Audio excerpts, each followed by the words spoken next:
नमस्कार दोस्तों, स्वागत है अपने YouTube channel top trending GK में। दोस्तों इस वीडियो में देखने वाले हैं आरआरबी एनटीपीसी सीबीडी 2 एग्ज़ाम 15 जून 2022 की सेकंड शिफ्ट की टाइमिंग मैं आपको बता दूं। आज थर्ड शिफ्ट में भी एग्ज़ाम था, तो थर्ड शिफ्ट के जो भी कैंडिडेट अभी वीडियो देखेंगे बहुत से कैंडिडेट डायरेक्ट कमेंट कर देते हैं कि हमारे शिफ्ट में ये सवाल थे ही नहीं, हालांकि उनकी थर्ड शिफ्ट में एग्जाम होता। तो ये वीडियो है सेकंड शिफ्ट का। थर्ड शिफ्ट का वीडियो आपको रात्रि को 11 बजे के आसपास मिल जाएगा।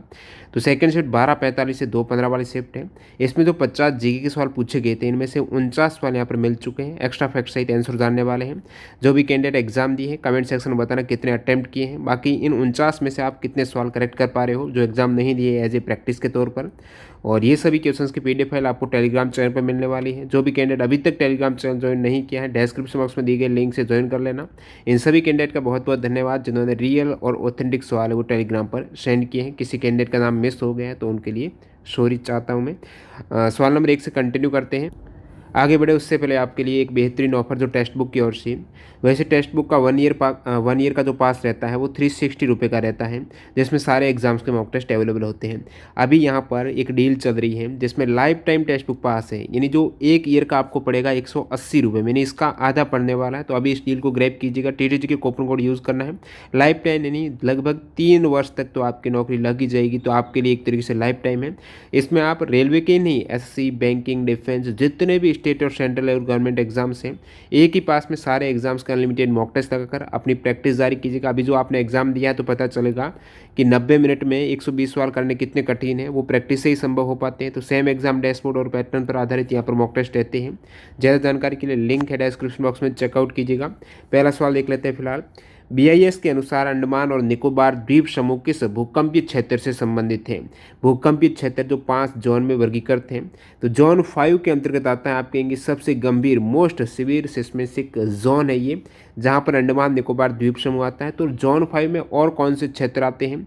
तो पूरे पूर्वोत्तर भारत में जम्मू कश्मीर के कुछ हिस्से आ गए, लद्दाख के कुछ हिस्से हैं, हिमाचल प्रदेश आ गया, उत्तराखंड, हिमाचल प्रदेश, उत्तराखंड जो पहाड़ी इलाके हैं वो जोन 5 में, गुजरात में कच्छ का रण है, उत्तरी बिहार के कुछ हिस्से हैं, अंडमान निकोबार द्वीप समूह हैं, ये जोन 5 में आते हैं। जब जोन 5 का पूछ ही लिया है, आने वाले सेट में जोन 4 में कौन से राज्य आते हैं वो भी इंपॉर्टेंट है। अब जम्मू कश्मीर के सारे हिस्से नहीं थे जोन 5 में, तो कुछ हिस्से आ जाएंगे जोन 4 में। लद्दाख और हिमाचल प्रदेश के कुछ हिस्से इसमें आएंगे। यूटी दिल्ली है वो भी जोन 4 में है। सिक्किम है, उत्तर प्रदेश, बिहार, पश्चिम बंगाल, गुजरात के कुछ भाग हैं, महाराष्ट्र के छोटे हिस्से, राजस्थान है वो जोन 4 में है। जोन 3 में केरल, गोवा, लक्षद्वीप समूह, उत्तर प्रदेश के कुछ शेष हिस्से, गुजरात, पश्चिम बंगाल, पंजाब के शेष हिस्से, राजस्थान के कुछ हिस्से। तो बाकी जो मेजर राज्य हैं बिहार, झारखंड, छत्तीसगढ़, वो जोन 3 में आते हैं, और जो भी रह गया वो जोन 2 में। कौन सा उत्सव माजुली द्वीप पर नहीं मनाया जाता है? अब ये माजुली द्वीप है, ये एकमात्र नदी द्वीप है जो कि ब्रह्मपुत्र नदी असम में है। तो ये कौन सा उत्सव है जो माजुली द्वीप पर नहीं मनाया जाता है? इनमें से जो विकल्प राजा पर्व था इसको माजुली द्वीप पे नहीं मनाते हैं। बाकी रास उत्सव है, फागुत्सव है, अली आई लिगेंग है, ये उत्सव भी एक है जो विकल्प में था। बिस्सू है, जितने भी बिहू हैं जैसे माघ बिहू जो कि भोगाली बिहू है, रंगाली बिहू जैसे बोहाग बिहू, कंगाली बिहू, कट्टी बिहू, तो ये सभी आप देख रहे हो। नाखोवा, नोरा चिंगा, ये माजुली द्वीप में जो असम में पड़ता है वहाँ पर उत्सव मनाए जाते हैं। राज्यसभा का पदेन सभापति कौन होता है? उपराष्ट्रपति। Very easy question. कौन सी धातु को चाकू से आसानी से काट सकते हो? सोडियम और पोटेशियम, काफ़ी एक्टिव मेटल्स हैं। रूलेट एक्ट कब पारित हुआ है? रूलेट एक्ट है ये दोस्तों पारित हुआ है 21 मार्च 1919 को। रूलेट एक्ट को काला कानून कहा जाता है, जो 1919 में भारत की ब्रिटिश सरकार के द्वारा भारत में उभर रहे राष्ट्रीय आंदोलन को कुचलने के उद्देश्य से निर्मित कानून था। द्विनाम पत्ती के जनक कौन थे? द्विनाम पत्ती के जनक कैरोलस लीनियस। अगला सवाल है पर 1936 में प्रकाशित general theory of employment, interest and money books है, इनके ऑथर कौन है? तो इनके ऑथर है जॉन मेनार्ड कीन्स हैं जो अंग्रेजी इकोनॉमिस्ट हैं। हरित क्रांति से सर्वाधिक लाभान्वित राज्य कौन से? 3। सबसे अधिक लाभान्वित राज्य पंजाब है, उसके बाद हरियाणा और उत्तर प्रदेश। हरित क्रांति में अनाज उत्पादन वृद्धि के लिए सबसे प्रभावी उपाय। अब हरित क्रांति से प्रत्येक से सवाल आ ही रहा है तो पूरा जान लीजिएगा। हरित क्रांति में अनाज उत्पादन से पहले ये HYV हाई हिल्ड वाले आ चुके सवाल, तो उच्च उपज वाली जो वैरायटी किस्म है इसके बीजों का उपयोग किया गया है।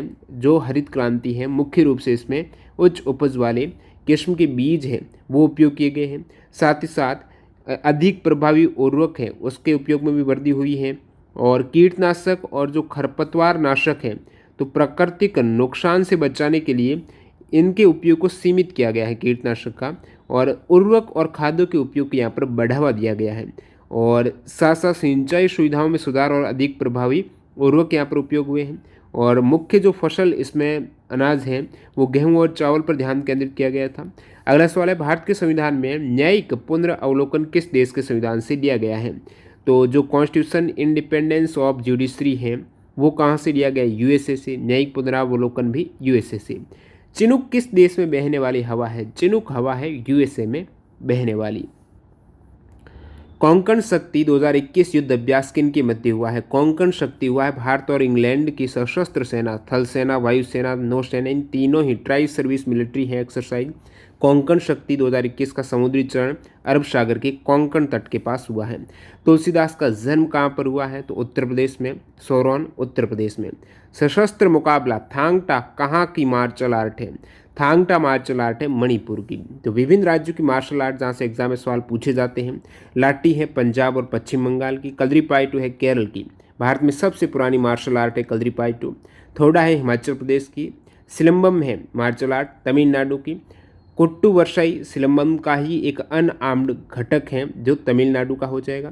गटका पंजाब की, इम्बुअन कुश्ती मिजोरम की, मुष्टि युद्ध यूपी की, परिखंडा बिहार की, मर्दानी एग्जाम में पूछा हुआ मर्दानी महाराष्ट्र की, कट्ठी सामू आंध्र प्रदेश की है, वर्मा कलाई तमिलनाडु, पाइका उड़ीसा की मार्शल आर्ट याद रखिएगा, थांगटा मणिपुर के।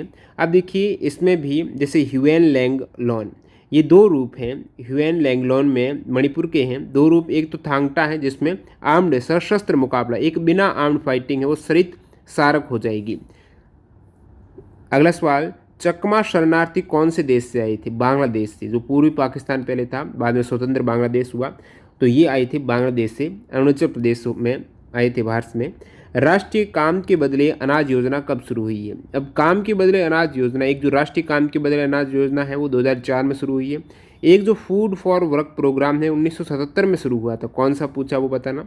तो ये दोस्तों जो राष्ट्रीय काम के बदले अनाज योजना है 14 नवंबर 2004 को उस समय प्रधानमंत्री मनमोहन सिंह ने आंध्र प्रदेश में रंगारेड्डी जिले में इसकी शुरुआत की थी। शुरुआत में 150 जिलों में गरीबों को रोजगार और खाद्य सामग्री मुहैया यहाँ पर कराई गई थी। अगला सवाल लिखते हैं, एपलचियन माउंटेन्स कहाँ पर है? तो उत्तरी अमेरिका महाद्वीप में ये पर्वत है। अवध पर पूर्णतः अंग्रेजों ने कब्जा कब किया? अवध पर जो अंग्रेजों ने पूर्णतः कब्जा किया था वो 1856 में। ये बता भी चुका हूँ, इससे पहले आपकी राज्य हड़प नीति में था तो उसमें मैंने बताया था अवध पर कब्जा है कब किया गया है। अब जो पैतृक वारिस न होती थी तो डायरेक्ट यहाँ पर सर्वोच्च सत्ता कंपनी के हाथ में आ जाती थी, राज्य को हड़प लेती थी। और जो ये डॉक्ट्रिन ऑफ लैप्स है, व्यपगत का सिद्धांत है, राज्य हड़प नीति के अनुसार विलय किया गया प्रथम राज्य था सतारा, और जो 1848 में हुआ था, 1856 में लास्ट हुआ था ये अवध।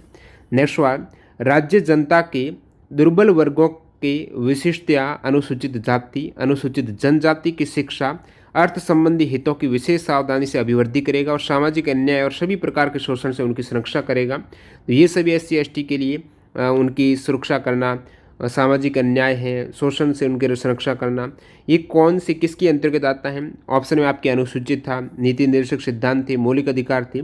तो ये नीति निर्देशक सिद्धांत में आर्टिकल 46 देखेंगे, ये वाला उल्लेख आपको देखने को मिलेगा जो कि राज्य के नीति निर्देशक सिद्धांत से प्रत्येक स्टेप में एक सवाल आ रहा है, ध्यान रखना। जो अनुसूचित जाति जनजाति क्षेत्र है उनका प्रशासन 5वीं अनुसूची में है। 4वीं में राज्यसभा की सीटों का उल्लेख है। 4 राज्य कौन से? असम, त्रिपुरा, मेघालय, मिजोरम है, जहां पर 6ठी अनुसूची में उनका वर्णन मिलता है। कार्बन की किस अपरूप का गलनांक और क्वथनांक सबसे अधिक है? जो कि सबसे कठोर प्राकृतिक पदार्थ है, हीरा है, डायमंड है, ये कार्बन का अपरूप सबसे अधिक मेल्टिंग। और अगला सवाल, 40वीं यूनेस्को वर्ल्ड हेरिटेज साइट किस राज्य में है? भारत में 40 यूनेस्को वर्ल्ड हेरिटेज साइट है, पहले 38 थी, 2 साइट 2021 में ऐड हुई है, जिसमें 40वीं हुई है वो धौलावीरा हड़प्पा साइट है गुजरात में, और 39वीं थी काकतीय रुद्रेश्वर रामपा टेम्पल जो तेलंगाना में है।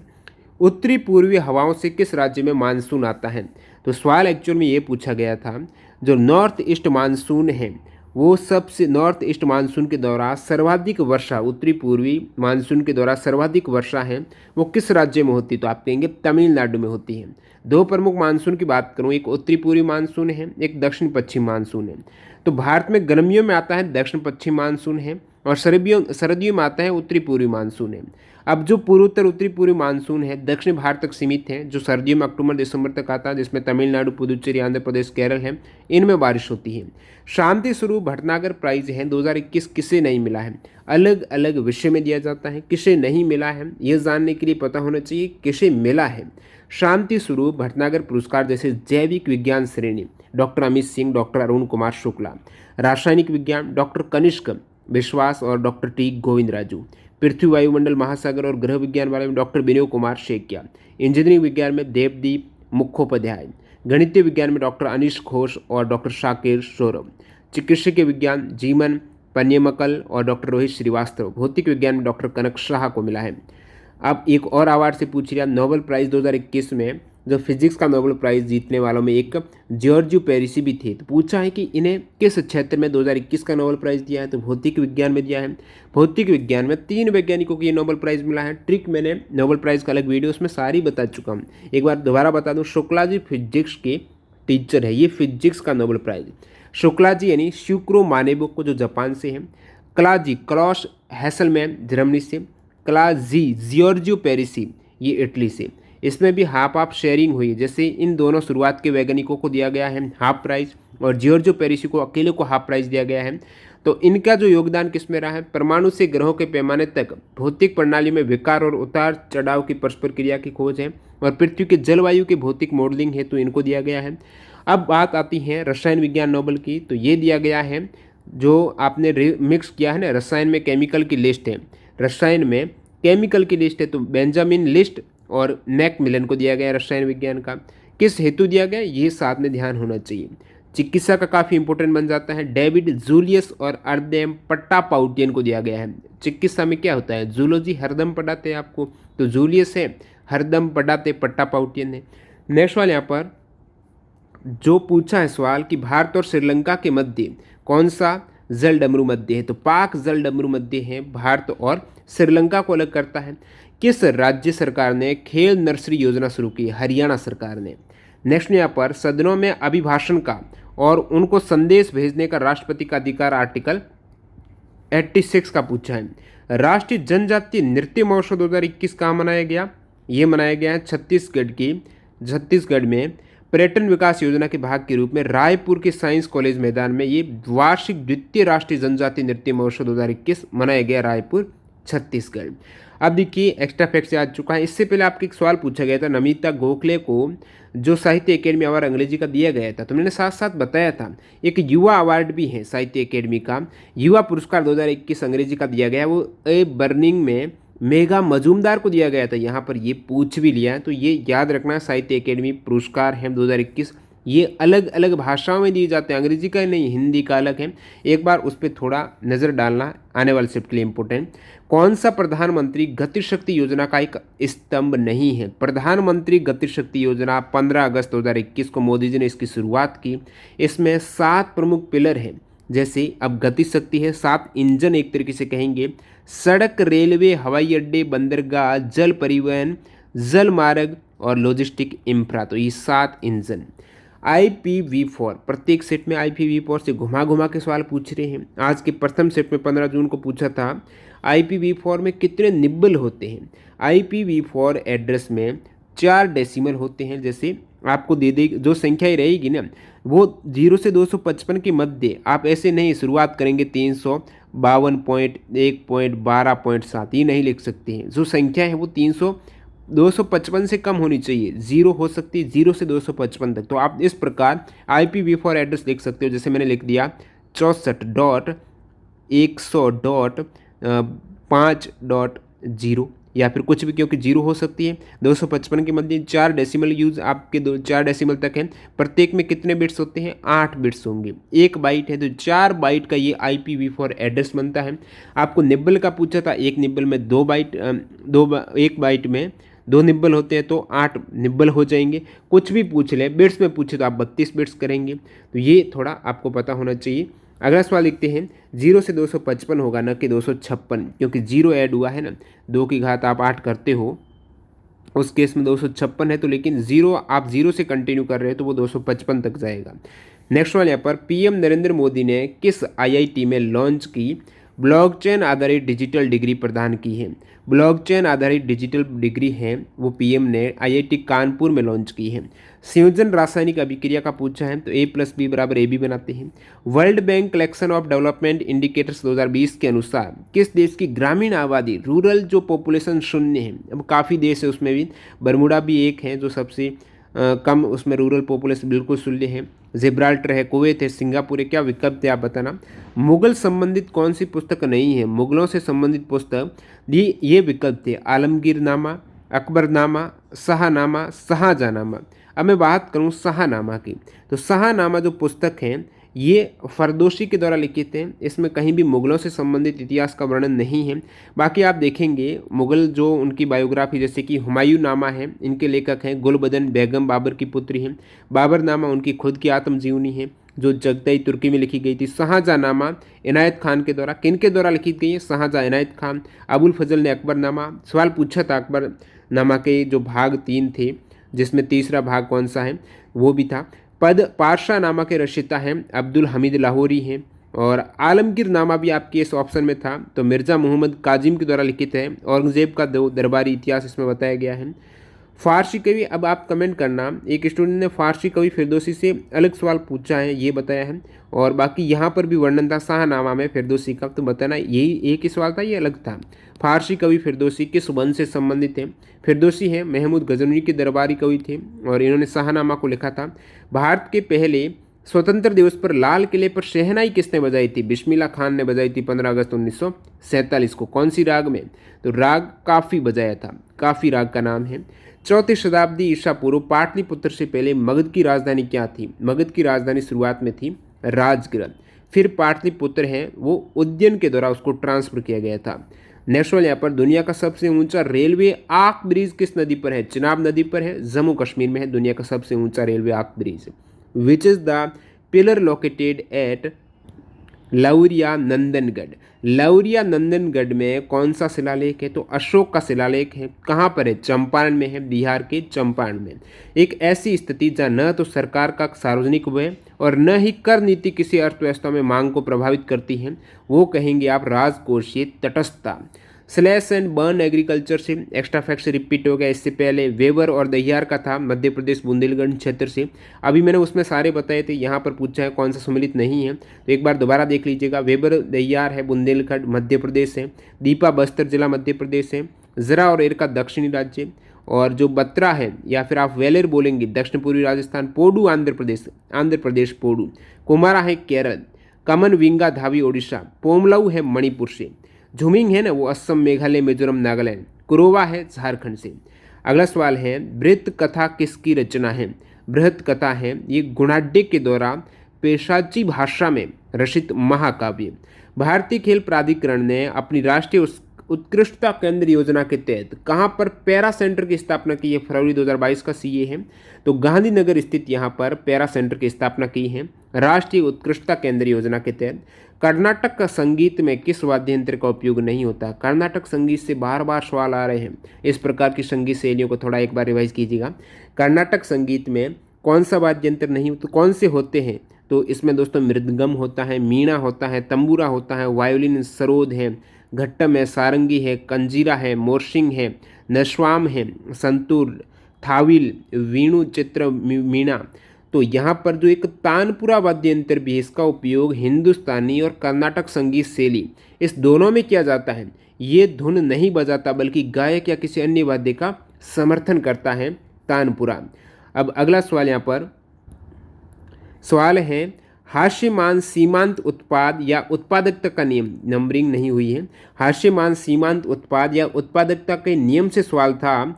तो ये एक इनपुट स्थिरांक को बढ़ाना, एक जो इनपुट होता है एक आउटपुट क्या प्रोडक्ट निकल रहा है, जब आप एक इनपुट कांस्टेंट है उसको बढ़ाएंगे, काफ़ी कांस्टेंट होते हैं लेकिन अन्य इनपुट को स्थिर रखेंगे तो शुरुआत में जो आउटपुट निकलेगा ना वो आपको लगेगा बढ़ रहा आउटपुट, लेकिन इस प्रकार आप करते रहेंगे उस विशेष चर में तो आवृत्ति है वो धीरे धीरे बाद में कम होगी, एक बार आपको ज़्यादा दिखेगा, बाद में ये डिक्रीज होगी।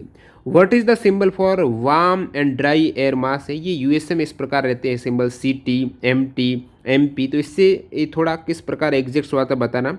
Warm and dry air mass है, उसका सिंबल क्या है, तो CT हो सकता है, अलग अलग है।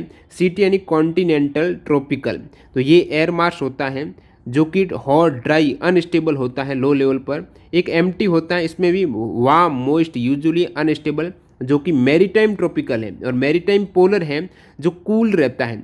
कॉन्टिनेंटल पोलर में क्या रहता है, एयर मास आर कोल्ड और ड्राई रहता है।